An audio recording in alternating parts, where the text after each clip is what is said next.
Français parlent aux Français. Veuillez écouter tout d'abord quelques messages personnels. Les sanglots longs des violons de l'automne. Je répète, les sanglots longs des violons de l'automne blessent mon cœur d'une langueur monotone.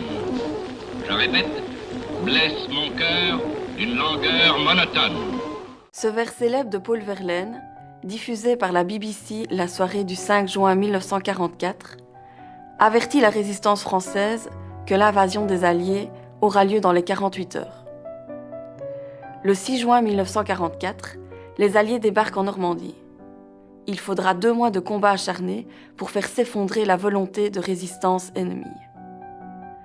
Paris est libéré le 25 août 1944. Bruxelles, le 4 septembre.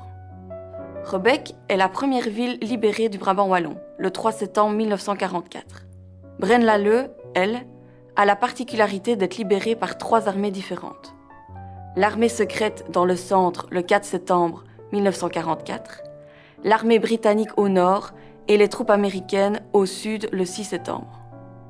Waterloo est également libérée le 4 septembre par l'armée secrète et renforcée par des chars britanniques. Les Alliés libèrent Nivelles et Cours-Saint-Étienne le 5 septembre. Jodogne, Wavre le 6 septembre. C'est à cette même date que les Américains pénètrent dans Ottigny. Cette journée est aussi marquée par la visite d'Yves du Monceau, témoin principal de cette partie de l'exposition. Ce jeune comte a disparu du village depuis plus de 2 ans. On le croit mort. Volontaire de guerre en 1942, il a rejoint l'Angleterre, s'est formé à l'académie militaire et a participé au sein de la brigade Piron et d'une unité canadienne à la campagne de Normandie. Il a également assisté à la libération de Paris et Bruxelles. Lorsque les éclaireurs entrent dans une ville, la population ne se risque pas à sortir, de peur de tomber sur un Allemand armé ou un collaborateur désemparé. Ce n'est qu'à l'arrivée de la division ou de la brigade que tout danger est écarté et que la fête peut commencer. Cependant, la tension reste palpable. Car même si le Brabant wallon se remet sur pied, la bataille des Ardennes fait encore de nombreux morts et des dégâts énormes. Les bombes V1 et V2 tombent sur Liège et Anvers, et bien souvent aussi à côté.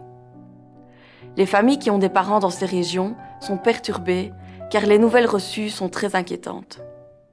Les semaines qui suivent la libération ne sont donc pas seulement marquées par des festivités.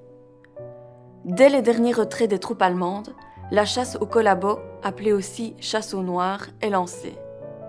En effet, les gens veulent festoyer, mais aussi se décharger de leur colère envers ceux qui sont soupçonnés de collusion avec l'ennemi. Cette chasse est menée avec sévérité. Plus de 300 000 dossiers de collaboration sont ouverts, d'où résultent des inculpations, des condamnations et des peines capitales. Après leur arrestation, les maisons des suspects sont prises d'assaut, saccagées et brûlées. Ceux qui sont restés dans les maisons sont traînés à l'extérieur. Les femmes sont tondues et déshabillées en public. C'est notamment le cas à Beauvechain, où des femmes sont rasées parce qu'elles ont travaillé dans les cuisines pour les Allemands. Les hommes, eux, sont rossés à coups de matraque. Mais petit à petit, les communes réussissent à reprendre le pouvoir et parviennent quelque peu à réfréner la folie populaire et les vengeances parfois aveugles. Il reste maintenant à reconstruire les familles à nouveau réunies, les maisons endommagées ou pulvérisées par les bombardements, les usines délabrées, l'économie paralysée. Ce sera le défi des années futures.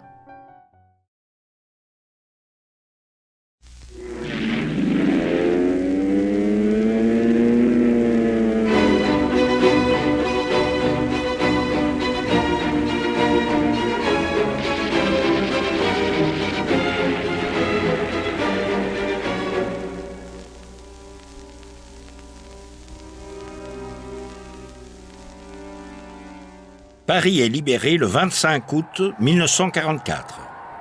Bruxelles devra attendre 2 semaines de plus avant de fêter l'arrivée des Alliés.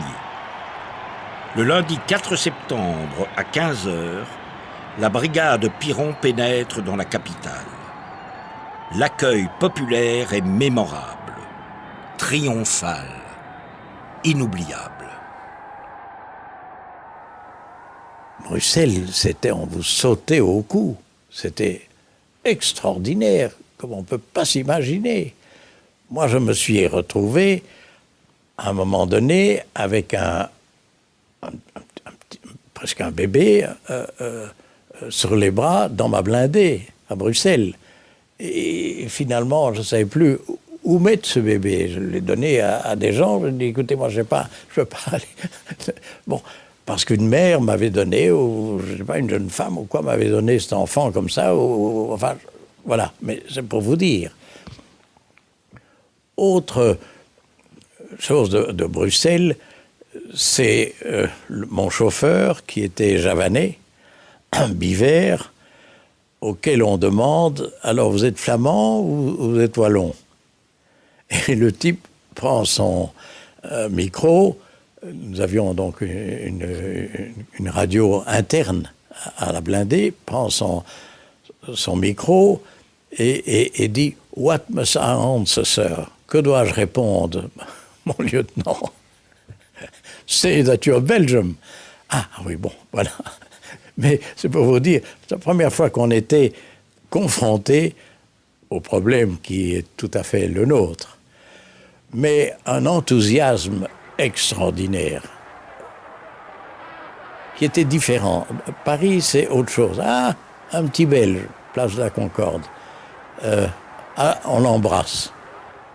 C'était déjà extraordinaire qu'on m'embrasse. Parce qu'en Normandie, il ne faut pas croire que quand on arrivait dans un patelin ou quoi, on vous embrassait pour la bonne raison que nous avions tout démoli avant.